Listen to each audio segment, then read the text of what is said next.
जितना ज़्यादा जल्दी जुड़ेंगे उतना ज़्यादा बेहतर हम पढ़ेंगे और उतना जल्दी हम कंसेप्ट को क्लियर भी करेंगे। तो सभी लोग जल्दी से जल्दी जुड़ जाएँ जिससे कि मैं आपको सारी चीज़ें पढ़ा दूँ, अच्छे से सारे कॉन्सेप्ट भी क्लियर कर दूँ आप सभी के। तो चलिए, गुड आफ्टर गुड इवनिंग कर लेते हैं, है ना? 4 बज गए शाम को। Good evening, good evening, good evening. ठीक है? तो कल मैंने आपको जो होमवर्क में पीडीएफ दी थी वो आपने सॉल्व कर ली? जो मैंने कल आपको होमवर्क दिया था वो आपने सॉल्व सॉल्व कर लिया? जल्दी से मुझे बता दें। हाँ, किसी में कोई दिक्कत आई? जिनको दिक्कत आई है उनके लिए मैं होमवर्क का भी सॉल्यूशन करवाऊँगा। जो मैंने आपको होमवर्क दिया था, कल पीडीएफ दी थी, वो आपने सॉल्व कर ली होगी। ठीक है? अगर नहीं की तो अब हम उसको सॉल्व करते हैं, उसके सॉल्यूशन बनाते हैं। उसके बाद हम आगे के कॉन्सेप्ट डिस्कस करेंगे। ठीक है? चलिए।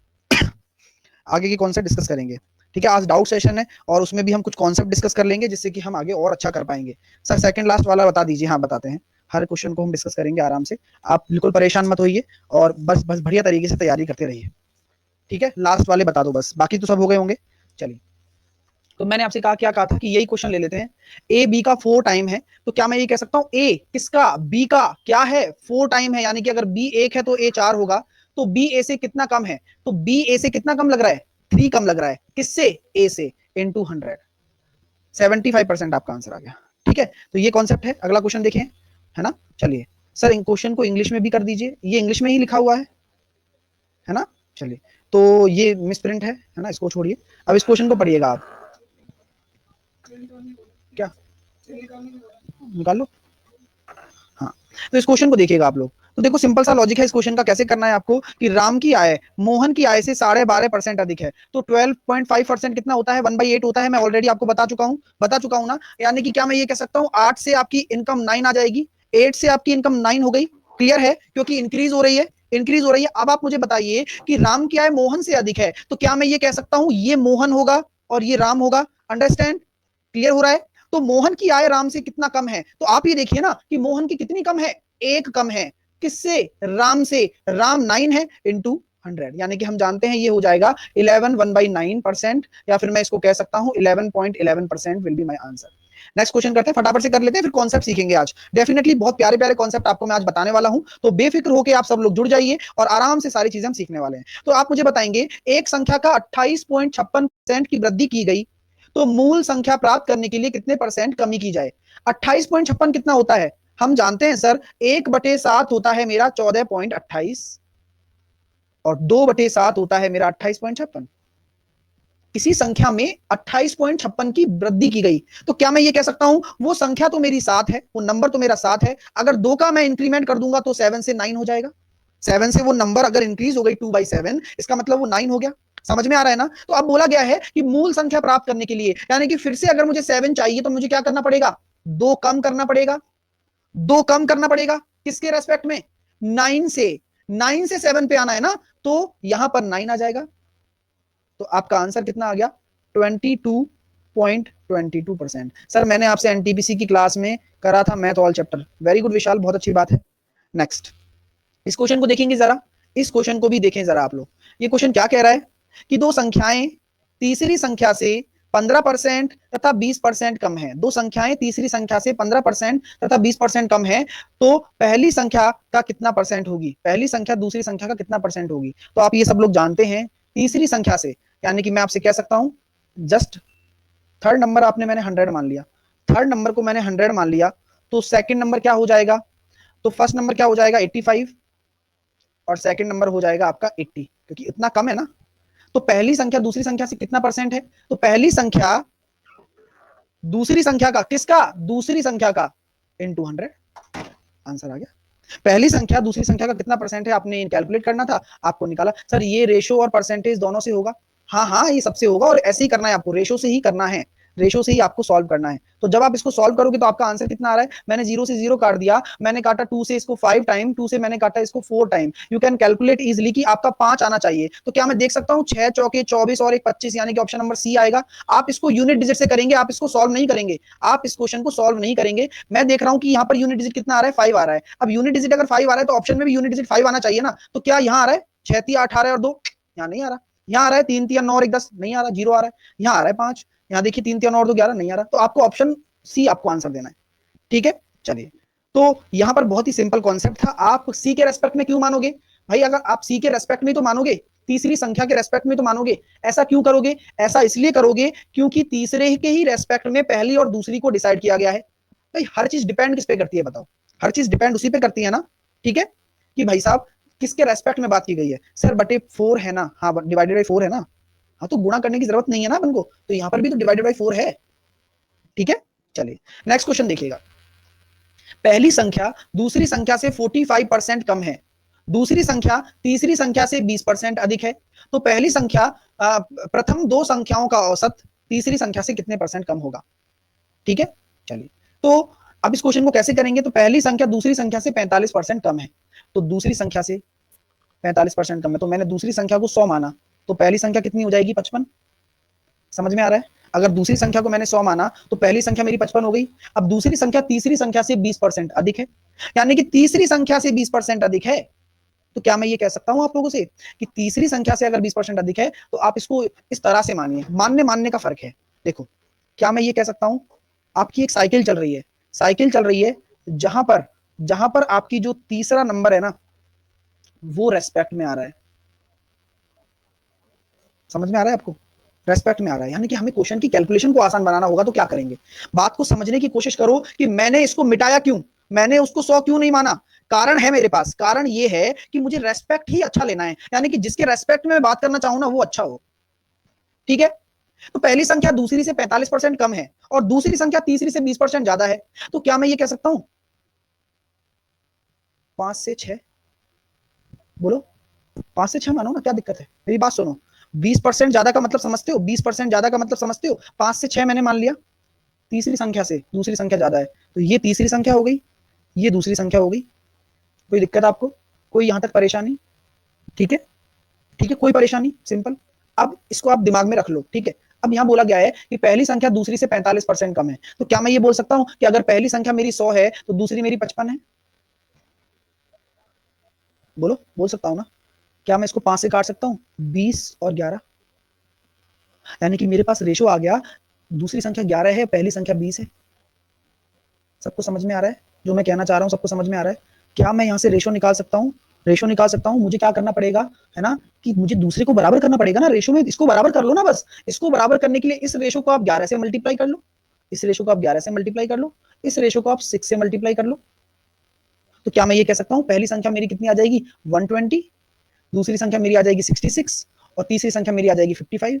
क्या आपको समझ में आया? क्या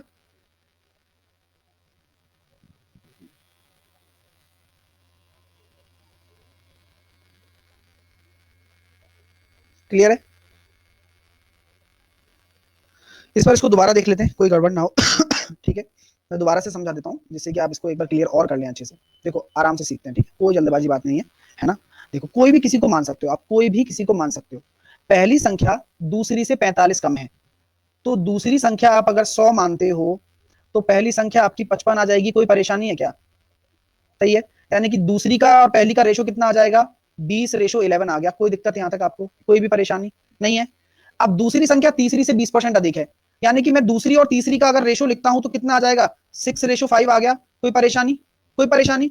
अब मैं जानता हूं कि यहां पर मुझे दूसरे को बराबर करना होगा ना, दूसरे को बराबर करना होगा, तो यहां पर मुझे क्या करना पड़ेगा? दूसरे को बराबर करने के लिए यहां पर मुझे क्या करना पड़ेगा? मैं किसका मल्टीप्लाई करूं बताओ? मैं यहां पर किसका मल्टीप्लाई करूं? यहां पर मैं 10 का मल्टीप्लाई कर दूं और यहां पर मैं 3 का मल्टीप्लाई कर दूं, बराबर हो जाएगा, क्योंकि यहां पर 3 का मल्टीप्लाई करूंगा तो 60 हो गया और यहां पर 6 का मल्टीप्लाई करूंगा तो यहां पे मेरा पहली संख्या क्या आ गई? 33। तो पहली संख्या आ गई 33, दूसरी संख्या कितनी आ गई आपकी? आ गई 60 और तीसरी संख्या कितनी आ गई आपकी? 50। सबको क्लियर है? सबको क्लियर? अब समझ में आ गया सबको? कोई दिक्कत नहीं, कोई परेशानी नहीं। सिंपल रेशो बनाइए और इक्वल करिए, काम खत्म। सिर्फ एक मेथड की तरफ चलिए। अब आप मुझे बताइए, तो पहली दो संख्याओं का औसत, तो पहली दो संख्याओं का औसत कितना हो जाएगा? यानी कि average of two number, average of two number कितना हो रहा है बताइए? 93, है ना? ठीक है, तो आप ये कह सकते हैं पहली दो संख्याओं का औसत तीसरी संख्या से कितने परसेंट कम है। तो हम ये कह लें, ये तो आसान हो गया, हम इसको ऐसे कर लें, ऐसे कर लें क्या? इस पूरे को 2 से गुणा कर दूं, इस पूरे को 2 से गुणा कर दूं, जैसे कि ये आ जाएगा मेरे पास 66, ये आ जाएगा मेरे पास 120 और ये आ जाएगा मेरे पास 100। अब मेरा एवरेज कितना आ रहा है? मेरा एवरेज कितना आ रहा है? 186 डिवाइडेड बाई 2 कितना हो गया? 93 हो गया ना। तो ये 100 से कितना कम है, 100 से कितना कम है, 7%। तो आप इस क्वेश्चन को ऐसे कर सकते थे। अच्छा क्वेश्चन है, अच्छे तरीके से समझिए और आराम से करने की कोशिश करिए। लैंग्वेज पे आधारित प्रश्न है ना। क्लियर है सबको, सबको समझ में आ गया? ठीक है। मोनिश कह रहे हैं बिल्कुल बकवास। बकवास क्या है मोनिश? ठीक है, बताइए भाई 6:5 कैसे? आप ध्रुवीय ज्योति विश्वास, ठीक है, ध्रुवीय ज्योति विश्वास आपने पहली दूसरी क्लास देख ली। 2 से मल्टीप्लाई इसलिए किया मैंने क्योंकि देखो एक तो मुझे एवरेज निकालना था, दूसरी बात अगर मैं 100 के रेस्पेक्ट में निकालूंगा तो जल्दी हो जाएगा, है ना। अगर मैं 100 के रेस्पेक्ट में निकालूंगा तो जल्दी हो जाएगा। 6:5 कहां से आया? देवेंद्र प्रताप आपने पहली और दूसरी क्लास देख ली क्या? पहली और दूसरी क्लास देखो तब जाके करना, ठीक है। चलिए हाँ, चले आगे। 2 से मल्टीप्लाई ना करें तो थोड़ी सी कैलकुलेशन बढ़ जाएगी अपनी, और हमें कैलकुलेशन ही कम करनी होती है। 100 मान के आसानी से हो गया। नेक्स्ट क्वेश्चन देखते हैं। नेक्स्ट क्वेश्चन क्या है? नेक्स्ट क्वेश्चन ये रहा। सर क्वेश्चन सेक्शन ओपन कर दो। उससे क्या होगा ऋषि? क्वेश्चन सेक्शन से क्या हो जाएगा? फिर बीच में अटक गई तो वीडियो, इसलिए पहले डाउट ले लेते हैं, पहले इन क्वेश्चन को सॉल्व करा देते हैं फिर कर लेंगे, ठीक है। चलो तो इस क्वेश्चन को देखो, पहली संख्या तीसरी संख्या से इतना कम है। आप जानते हो ना ये क्या होता है, 1/12 होता है। तो क्या मैं कह सकता हूं 12 से 11 हो गया रेशो, यानी कि पहली संख्या तीसरी संख्या से कम है। तो यानी कि ये थर्ड नंबर है, ये फर्स्ट नंबर हो गई। सबको क्लियर है? ये थर्ड नंबर है, ये फर्स्ट नंबर हो गई। सबको क्लियर है? अब दूसरी संख्या तीसरी संख्या का 15-16 है, यानी कि दूसरी संख्या तीसरी संख्या का अनुपात कितना है? 15-16। अब आप लोग मुझे बताइए कि कौन सी संख्याओं को मुझे बराबर करना होगा, इसमें कौन से नंबर्स को मुझे बराबर करना होगा? मुझे थर्ड नंबर को बराबर करना होगा ना, थर्ड नंबर को करना होगा ना। कैसे करूंगा? इसको मैं 48 बना लेता हूं तो 3 का मल्टीप्लाई कर दूं, इसको मैं 4 से मल्टीप्लाई कर दूं, जिससे कि ये 48 बन गया, ये 44 हो जाएगा और सेकंड आपका 45 हो जाएगा। यानी कि फर्स्ट ये है, सेकंड ये है और थर्ड ये है। अब आपसे बोला गया है कि पहली संख्या दूसरी संख्या से कितना परसेंट कम है। पहली संख्या कितना कम है? 1। किसके रेस्पेक्ट में बात की गई है? किसके रेस्पेक्ट में बात की गई है? दूसरी संख्या, यानी कि 45 के रेस्पेक्ट में, इनटू 100। आप जब इसको सॉल्व करोगे तो 5 से काटोगे इसको, कितनी बार चला गया? 20। और 5 से काटोगे इसको, चला गया 9। तो 20/9 कितना हो जाएगा? 2.22%। क्लियर हो गया सबको? हाँ। फर्स्ट एंड सेकंड का रेशो कैसे आया? बोल रखा है दोस्त, ये बोला हुआ है ना। और सेकंड ये थर्ड है, थर्ड और फर्स्ट का रेशो कैसे आया? मेरी बात सुनो, किसको रेशो समझ में नहीं आ रहा? कितने स्टूडेंट हैं जिनको रेशो समझ में नहीं आ रहा है ना? मैं उनसे यही कहूंगा जिनको रेशो समझ नहीं आ रहा वो पहली क्लास देखें, पार्ट 1 देखें, ठीक है। पहली और दूसरी क्लास देखें, उससे क्या होगा, आ जाएगा। वरना आप बीच में आओगे ना तो आपको समझ में नहीं आएगा, डाउट यहीं से बनते हैं ना। तो आप देख के आओगे ना तो आपको सब समझ में आ जाएगा, ठीक है। चलिए नेक्स्ट क्वेश्चन की तरफ चलते हैं। इस क्वेश्चन को देखिएगा। देवेंद्र प्रताप आप भी पहली क्लास देखें, आप भी देखें है ना, पहली क्लास देखें। चलो इस क्वेश्चन को देखो पहले। बी ए का 137.5 है, तो 137.5 क्या हो गया? 100% प्लस 37.5%। और ये मैंने आपको बताया था कि ये होता है 1 और ये होता है कितना? 3/8। यानी कि क्या मैं ये कह सकता हूं ये हो जाएगा अपना 11/8। तो बी ए का इतना है, ए का बी बी ए का इतना है, यानी कि बी बड़ा है और ए 8 है और बी 11 है। ए 8 है और बी 11 है, तो सी बी से इतना परसेंट अधिक है। ये कितना होता है दोस्तों? किसी को याद आ रहा है क्या? 18.18 याद आ रहा है? 18.18 एग्जैक्टली एग्जैक्टली एग्जैक्टली, बिल्कुल सही जवाब। ये होगा 2/11, 2/9 नहीं होगा, 2/11 होगा, है ना। तो हम ये कह सकते हैं 2/11। ये तो ये है, ज्यादा है का मतलब 2 ज्यादा है, तो 11 से 13 हो जाएगा।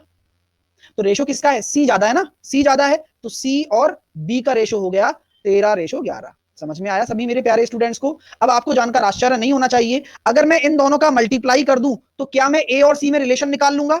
हाँ या ना? जी निकाल लोगे सर। तो मैंने अगर इन दोनों को मल्टीप्लाई कर दिया तो कितना आ गया? 11/8। 11 से 11 कट गया, यानी कि ऊपर क्या था हमारे पास? सी था, यानी कि ऊपर सी है और नीचे ए है। तो यहां हमारे सामने चीजें आ गई कि सी और ए का रेशो आ गया 13/8। तो सी ए से कितना बड़ा है? कितना बड़ा है? 3 रेशो या 5 रेशो? 5 रेशो बड़ा है। किसके रेस्पेक्ट में? ए के रेस्पेक्ट में, गुणा 100। तो सिंपल सा क्वेश्चन है, आप इसको कर सकते हो। हाँ ठीक है, क्लियर हो गया भाई? सबको समझ में आया? मैंने रेशो बनाए, हमसे पूछा गया है कि कितना बड़ा है? 8 से 5 ज्यादा है, किसके रेस्पेक्ट में? 8 के रेस्पेक्ट में। तो बस 5/8 हम जानते ही हैं। तो मैं आपसे सर 18.18 का कैसे करा? वैभव त्यागी आप पार्ट 1 देखिए, पहला पार्ट देखिए, जो मैंने पहला पार्ट बताया है वो देखिए प्लीज, ठीक है। जिनको भी समझ में नहीं आ रहा वो पहला पार्ट जरूर देखे, मैंने उसमें सारी चीजें बताई हुई हैं। मैंने आपको टेबल भी दी है साथ के साथ, आप उस टेबल को अपनी कॉपी में लिखने, अपने पढ़ने वाली टेबल, पढ़ने वाली उसके आगे लगा लें, ठीक है। चलिएगा नेक्स्ट चलते हैं। नेक्स्ट क्वेश्चन देखिए। अब 44.44 क्या हो जाएगा, ये हम जानते हैं सर, ये क्या हो जाएगा, 4/9 हो जाएगा। ये कितना हो जाएगा, ये 2/9 हो जाएगा। अब क्या बोला गया है, क्यू पी से इतना अधिक है, यानी कि क्यू अधिक है पी से, तो अगर पी मेरा 9 है तो क्यू कितना होगा, क्यू मेरा हो जाएगा 13। बस क्वेश्चन से पढ़ो, हमेशा क्वेश्चन से ही सब कुछ समझ में आएगा।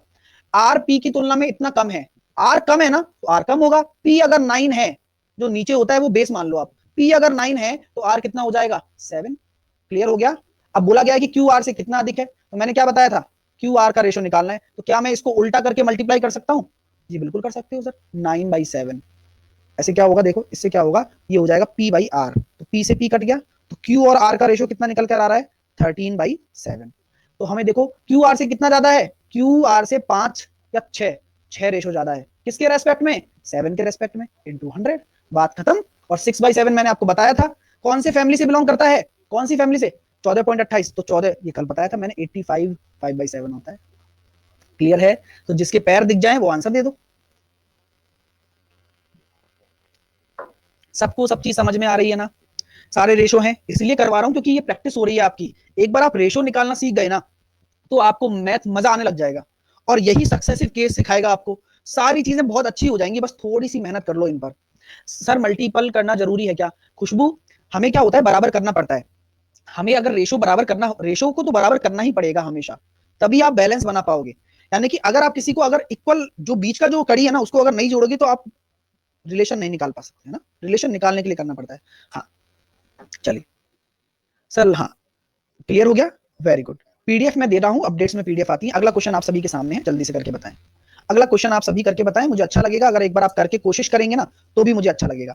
तो क्या मैं ये कह सकता हूं आप सभी स्टूडेंट से कि किसी संख्या का इतना परसेंट 29 के 111 के बराबर है, तो सॉल्व करो ना, कोई संख्या एक्स है उसका 277.5% 29 के 111% के बराबर है। मैंने क्या कहा, जब कुछ समझ में ना आए तो जो आता है वो करो, जो कुछ समझ में ना आए तो जो आता है वो करो ना। अब क्या मैं इसको ब्रेक कर सकता हूं, काट सकता हूं, जी बिल्कुल काट सकता हूं। मैं 111 से अगर इसको काटता हूं तो ये कट जाएगा 2.5 टाइम्स, 100 से 100 चला गया तो x की वैल्यू निकल के आ जाएगी 29, 5 नीचे आ जाएगा, 2 ऊपर आ जाएगा।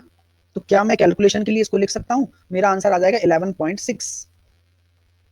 क्लियर है दोस्तों, सबको समझ में आया। सर क्लास लिस्ट के साथ ऑप्शन, हाँ क्लास लिस्ट आती है पूरी, है ना, जो लोग नए हैं मैं उनसे कहूंगा कि शुरू से देख लें, ठीक है। सबको क्लियर हुआ, सबको। सर 2.5 कहां से आया, 111 के टेबल से मैंने इसको काट दिया 2.5 टाइम, ठीक है। सर परसेंटेज से परसेंटेज कैंसिल भी तो हो कर सकते थे, कर दिया ना। देखो नेहा, ये 100 ही तो होता है परसेंटेज, परसेंटेज का असली मीन क्या होता है, 1/100 ही तो होता है, तो मैंने इसलिए तो काट दिया इनको, क्या दिक्कत है। और 2.5 क्या होता है, 5/2 ही तो होता है भाई, तो 5/2 है तो 2 का तो इधर मल्टीप्लाई कर दिया क्रॉस, और 5 को नीचे लेके आ गया क्योंकि मुझे एक्स ही तो निकालना है भाई। क्रॉस मल्टीप्लाई हो जाएगा ना, 2 ऊपर कैसे हुआ, अरे देखो अब कोई संख्या मैं आपके सामने ऐसे लिख दूं बराबर 29, अब एक्स की वैल्यू निकालना, तो निकालोगे तो ऐसे ही ना भाई, क्रॉस मल्टीप्लाई नहीं करोगे क्या, एक्स बराबर 29 इंटू 2, और ये जो 5 था वो नीचे आ जाएगा। क्लियर है, क्लियर है। अगर आपको ज्यादा तकलीफ हो रही है तो आप इसको परसेंटेज ब्रेक भी कर सकते हो। आपकी कौन सी फीलिंग आ रही है, मेरे दिमाग में तो एक ही फीलिंग आ रही है कि पहले तो मैं 37.5 को निकालता हूं इसमें से, तो 37.5 निकालूंगा तो इसके बाद कौन सा बचेगा, 240।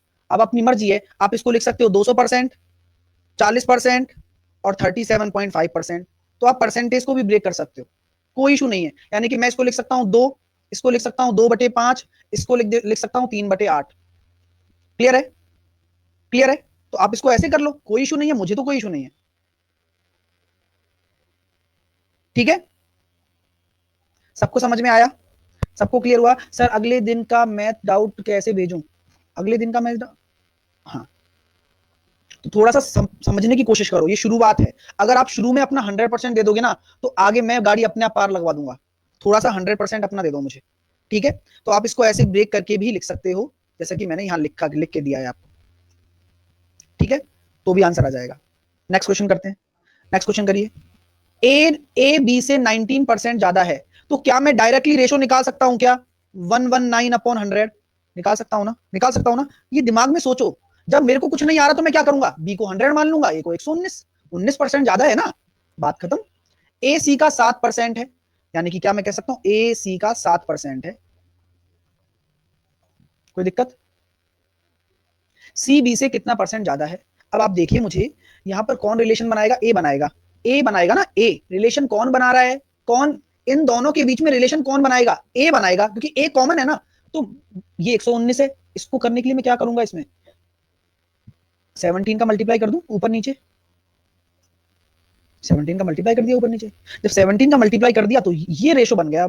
अब सी और बी का रिलेशन मैं निकाल सकता हूं, यानी कि बी अगर 100 है तो मेरा सी कितना होगा? 1700। तो बी से कितना ज्यादा है? 1600। किसके रेस्पेक्ट में? बी के रेस्पेक्ट में, इंटू 100, यानी कि आपका जो आंसर आ जाएगा वो आ जाएगा 1600%। सर 17 से क्यों किया? हाँ खुशबू, ये वही कंसेप्ट है। अब आप लोग मुझे बताओ, यहाँ पर A119 है और यहाँ पर A7 है, तो आप अगर बी और सी का रिलेशन देखना चाह रहे हो तो ए को तो बराबर करना ही पड़ेगा ना भाई। अगर मुझे कोई किसी भी चीज की तुलना करनी है, ब्रिज बनाना पड़ता है ना। आज मान के चलो आप यहाँ पर हो, ए आपकी, आप इस फ्लोर पर रहते हो, फोर्थ फ्लोर पर, मान के चलो आप फोर्थ फ्लोर पर रहते हो, और बी यहां पर रह रहा है 7th फ्लोर पर, और सी भी आपका 4th फ्लोर पर रह रहा है। तो आप मुझे बताओ कि आपकी मजबूरी क्या होगी कि यहां पर मैं 4th फ्लोर पर आ जाऊं, तभी तो बराबर हो पाएगा ना, कोई सामान ट्रांसफर करना होगा। तो ये ब्रिज बनाने का काम करता है, यानी कि इसको भी आपको इक्वल करना पड़ता है। इक्वल बनाओ पहले, जो कॉमन हो ना उसको इक्वल बनाओ, ठीक है? क्लियर है? चलिए, तो यहां पर ए कॉमन था तो मैंने इसको यहां इक्वल बना दिया, काम खत्म। फिर डायरेक्टली ए बी और सी का रिलेशन निकाल पाऊंगा। मल्टीप्लाई भी कर सकते थे, वो भी ठीक है, वो भी सही है, कोई दिक्कत नहीं है, ठीक है? चलिए नेक्स्ट क्वेश्चन। 1137 कितने प्रतिशत के बराबर है? तो हम जानते हैं ना, किसी भी हम रेशो को अगर परसेंटेज में कन्वर्ट करेंगे तो 100 का मल्टीप्लाई कर देते हैं, तो ये 300% हो जाएगा। नेक्स्ट, किसी संख्या का 4% उसी संख्या के 4.5 में जोड़ा जाता है तो 19 प्राप्त होता है। तो क्या मैं ये कह सकता हूं, वो संख्या आपको पता है क्या? मुझे भी नहीं पता, आपको भी नहीं पता, वो नंबर ही नहीं पता, तो क्या मैं कह सकता हूं कि अगर मैं इन दोनों परसेंटेज को जोड़ लूं तो 9.5% ऑफ दिस नंबर, जो कि मैंने x मान लिया, दैट इज इक्वल टू 19, तो x बराबर मेरा कितना हो गया? 200।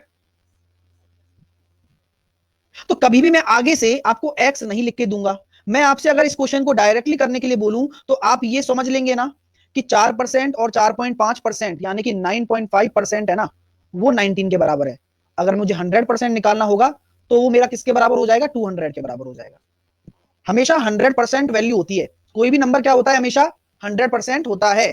कोई भी नंबर क्या होता है? हमेशा 100% होता है। सॉरी 8.5 होगा ना, 8.5 होगा। चलिए, क्लियर है? इस पे एक दो क्वेश्चन और करवा देता हूं आपको, ठीक है? मान के चलिए किसी किसी संख्या में कोई नंबर है, उसमें मैं अगर 16 जोड़ दूं, ठीक है, तो जो आपका रिजल्ट है ना, वो नंबर का बन जाता है। तो नंबर बताओ। अच्छा अच्छा अच्छा, कट नहीं रहा क्या? हाँ तो वो गड़बड़ हो गई फिर, वो गड़बड़ है फिर, कटना तो चाहिए ना, फिर वो गड़बड़ है, इसमें क्वेश्चन में गड़बड़ है फिर तो, है ना? तो यहाँ पर आप देख लीजिए, ये 5.5 कर लो कहीं पे, इसको 5% कर लो, फिर ऐसा करो, कहीं से भी कर लो, कोई दिक्कत नहीं, वही वाली बात है वो तो। क्वेश्चन में गड़बड़ कटेगा तो सही, बिना कटे बात नहीं बनेगी ना, इस वजह से ऐसा कर लो, ठीक है? 9, हाँ अब ये ठीक है। इस क्वेश्चन को देखो, अब किसी नंबर में मैंने 16 को ऐड कर दिया तो वो नंबर का इतना बन गया। अब आप कॉमन सेंस लगाओ, तो क्या मैं ये कह सकता हूं एक नंबर तो अपने आप ही कट गया इसमें से, यानी कि अगर मैं इसको लिखता हूं 100%, तो ये अपने आप में एक नंबर है ना, तो कुल मिलाकर जो एक्स्ट्रा जा रहा है वो 16 से ही 2/3% ही तो है। सोचो इस चीज को, बात समझ में आ रही है? तो क्या मैं ये कह सकता हूं अरे ये तो 100%, ये 9, यानी कि नंबर के 100% से नंबर तो कट जाएगा, तो नंबर का यही तो बचेगा, यानी कि 1/6 बराबर 16 है, यानी कि वो पूरी संख्या कितनी हो जाएगी? 96। क्लियर हो गया? वो पूरी संख्या कितनी हो जाएगी? 96। जैसे कि मैं इसी तरह पे एक क्वेश्चन देता हूं आपको, आप फिर से करना, कि अगर मैं किसी नंबर में मैं अगर 42 को ऐड कर देता हूं, किसी नंबर में अगर मैं 42 को ऐड कर देता हूं, तो रिजल्टेंट क्या आता है? 137.5% ऑफ नंबर आता है। What is the number? Number क्या होगा? तो सिंपल सा एक लॉजिक सोचो ना यार, ये नंबर है, इसका मतलब यहाँ 100% भी तो आ रहा है, तो 100% से तो 100% कट गया, तो ये एक्स्ट्रा कितना है, ये 3/8। 3/8 बराबर कितना है, 42। तो मैंने देखा इसको 14 8 112, यानी कि वो नंबर कितनी आ जाएगी, 11। क्लियर है, क्लियर। तो ये कॉन्सेप्ट आपको समझ में आ गया, समझ में आया मेरे सभी प्यारे स्टूडेंट्स को। तो सिंपल कॉन्सेप्ट होता है, परसेंटेज से खेलना सीख लो। मैं आपसे कहता हूं कि अगर आपको अपनी मैथ अच्छी करनी है तो आज से ही मैं कह रहा हूं कि दिल लगाकर परसेंटेज की फ्रैक्शन वैल्यूज याद कर लो। बस एक काम तो कर लो जो शुरू में कहा गया है, और ये दिमाग में तुरंत हो जाएगा। जैसे कि मैं आपसे अगर नींद में भी उठा के पूछूं कि 57 1/7% अगर मैंने किसी चीज को बढ़ा दिया तो कितना होगा बताओ, तो आपको ये समझ में आना चाहिए। तो ये 4/7 होता है, मैं कह दूंगा सर 7 से 11 हो जाएगा तुरंत। ये दिमाग में आना चाहिए कि अगर मैं बढ़ा के पूछूं तो आप 7 से 11 तुरंत कर दो। यानी कि इसका मतलब तो ये जानते हो आप कि 4/7 होता है, लेकिन इतना बढ़ गया, यानी कि पहले 7 था जो कि रेस्पेक्ट में है, और 4 बढ़ गया यानी कि 11 हो गया। ये प्रॉफिट लॉस सब, ये सब खत्म हो जाएंगे यूं ही। भरोसा करो मेरी बात का, अगर आप मेरे से रेगुलर पढ़ रहे हो, ठीक है, तो टेंशन मत लो, बस पढ़ाई पे ध्यान दो, बाकी सब हो जाएगा। ठीक है, चलिए। तो जैसे कि एक क्वेश्चन और देता हूं आपको मैं ना, मैंने आपसे बोल दिया यदि किसी नंबर में मैंने 1860 जोड़ दिया तो वो नंबर है ना 444 4/9% हो जाता है। तो वो नंबर क्या है, बताओ, बताओ, दिमाग लगाओ, दिमाग चलना चाहिए बस, मैं तो इतना जानता हूं। अब इसको कैसे लिखोगे आप, क्या मैं लिख सकता हूं इसको, क्या मैं लिख सकता हूं 400 प्लस 44 सही 4/9, कुछ याद आ रहा है? यानी कि क्या मैं ये कह सकता हूं आप लोगों से कि ये एक्चुअल में क्या है, ये एक्चुअल में क्या है, 4 प्लस 4 प्लस बोलो 4/9, यानी कि 9 चौके 36 और 4 40/9 है ये। यानी कि अगर ये एक रेशो है और उस एक रेशो में मैं 1860 को अगर ऐड कर रहा हूं तो ये मेरा 40/9 रेशो के बराबर आ रहा है। तो 1860 बराबर क्या मैं ये कह सकता हूं 40/9 - 1, यानी कि कितना आ गया 1860 बराबर 31/9। आप एक रेशो की वैल्यू निकालो। सर 44 कहां से आया, पूजा ब्रेक करो, पूजा इसको ब्रेक करो, इसको 400 प्लस 44 4/9 लिख सकते हो आप। सोचो, सोचो, थोड़ा सोच का दायरा बढ़ाओ। अगर आपने देखा होगा कौन सी वाली मूवी थी, हैरी पॉटर, है ना, तो सोच का दायरा बढ़ाइए। 40/9 कैसे आया, ब्रेक किया ना, 400% को 4 लिखते हैं ना भाई, जब 100% आपका क्या होता है वो 1 होता है, तो 400% तो 4 ही होगा ना।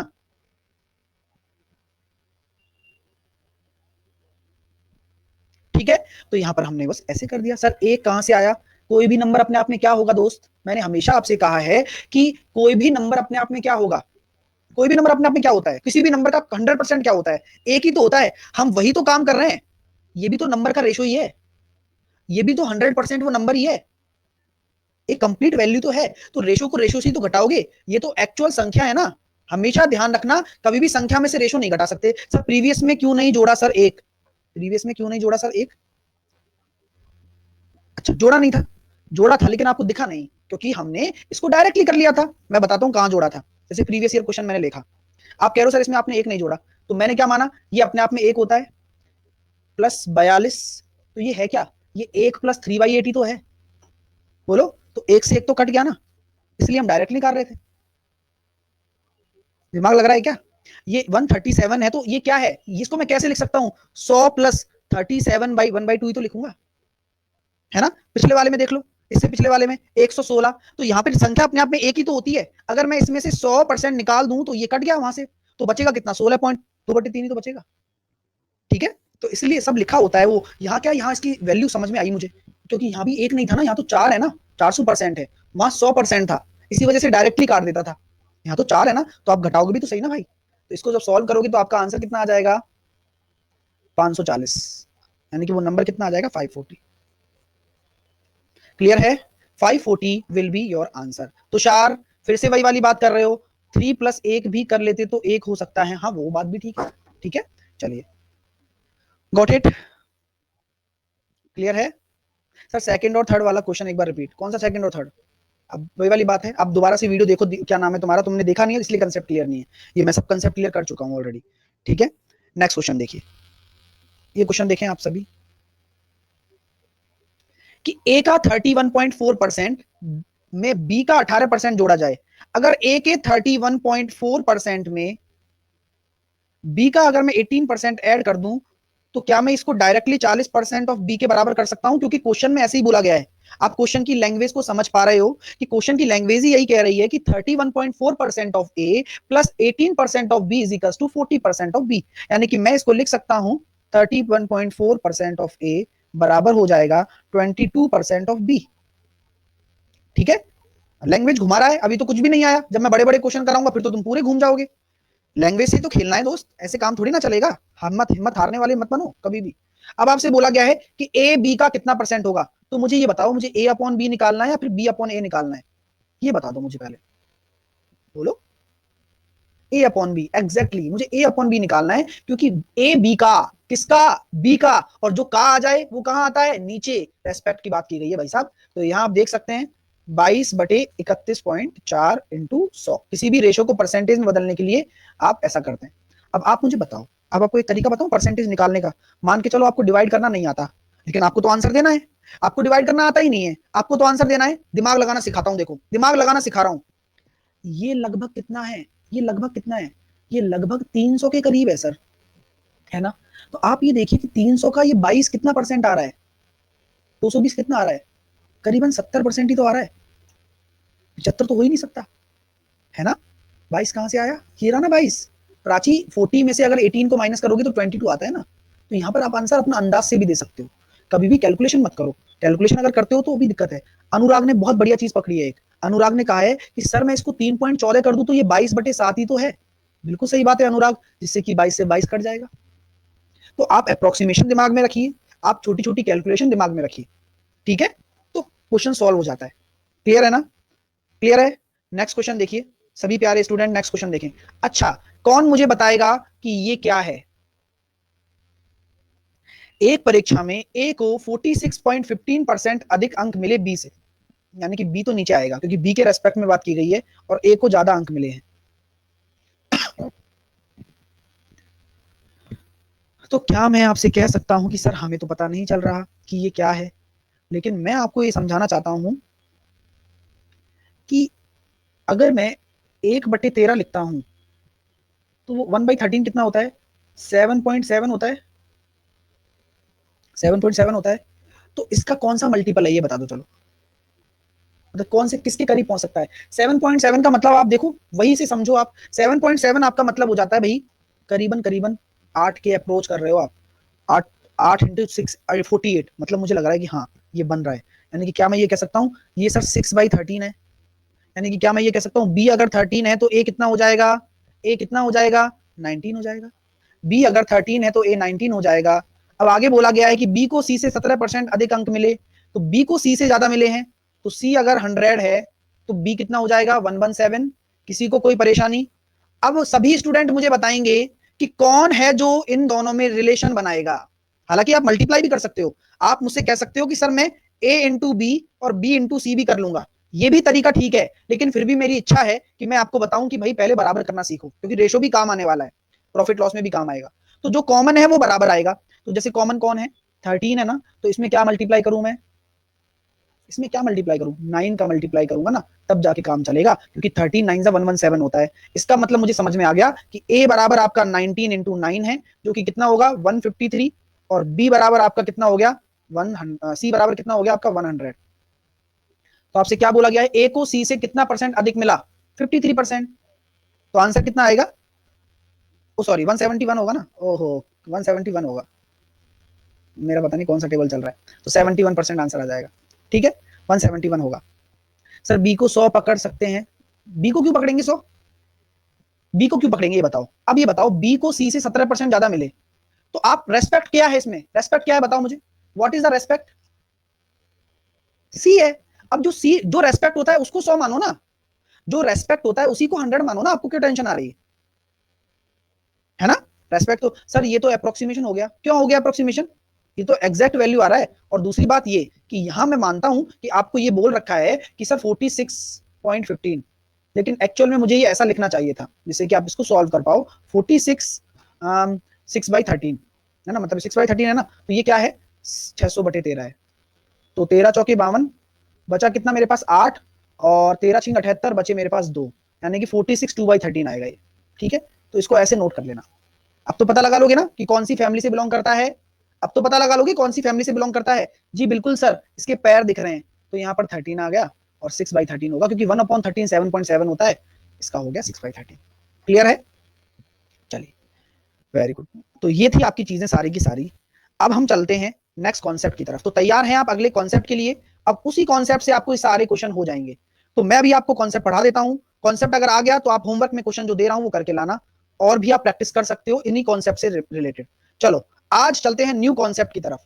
न्यू कॉन्सेप्ट क्या है? आपने इंक्रीज और डिक्रीज सीख लिया है। पहला कॉन्सेप्ट क्या था? इंक्रीज और डिक्रीज, ये आपने सीख लिया। साथ के साथ आपने सक्सेसिव भी सीख लिया। अभी क्वेश्चन नहीं किए लेकिन आपने कॉन्सेप्ट सीख लिया कि सक्सेसिव की कैलकुलेशन कैसे होती है। अब तीसरा टाइप चल रहा हूं लेके, प्राइस एंड कंजम्पशन। बहुत ही जरूरी टॉपिक है, इस पे क्वेश्चन आना चाहिए आपको। ठीक है, प्राइस एंड कंजम्पशन। देखो दोस्तों, सिंपल सा एक लॉजिक होता है। प्राइस, किसी भी चीज की प्राइस, उसका कंजम्पशन बराबर होगा आपका किसके? एक्सपेंडिचर के। यानी कि अगर आपने कोई भी रुपया कमाया है, प्राइस कमाया है, यानी कि वो आपका उस चीज का मूल्य हो गया। यानी कि उतने रुपए में आप वो खरीद के लेके आए हो, कितने किलोग्राम लाए हो, ये आपकी क्या हो गई? खपत हो गई। और जब आप मूल्य का खपत से गुणा करोगे तो अपने आप ही खर्चा निकल कर आ जाएगा। कोई नहीं रोकने वाला आपको, अपने आप खर्चा निकल के आएगा। ठीक है, अपने आप ही खर्चा निकल के आने वाला है। अच्छा, आप लोग मुझे बताइए कि अगर मैं अपने एक्सपेंडिचर को अगर कांस्टेंट रख दूं, अगर मैं अपने एक्सपेंडिचर को कांस्टेंट रख देता हूं, यानी कि मान के चलिए खर्चा मेरा क्या है? नियत है, बदल ही नहीं रहा। कहने का मतलब यही है कि मेरे पिताजी ने मुझसे कहा कि 10 रुपए लेकर जाओ, और 5 रुपए किलोग्राम आलू चल रहे थे। कितने चल रहे थे? 5 रुपए किलोग्राम। तो मैं कितने आलू लेकर आऊंगा? 2 किलोग्राम। 10 दिन बाद पिताजी ने फिर कहा मेरे से कि भैया 10 रुपए के आलू, 10 रुपए ले जाओ और आलू ले आओ। तो उस दिन मैं गया तो भाव चल रहा था 2 रुपए पर किलोग्राम। तो मैं कितना किलोग्राम लेके आऊंगा? 5 किलोग्राम। तो आप मुझे बताइए कि जब खर्चा कांस्टेंट है तो बदलाव किस चीज में हो रहा है? यानी कि जो प्राइस पहले था अब वो कंजम्पशन बन गया, और जो कंजम्पशन पहले था अब वो प्राइस बन गया।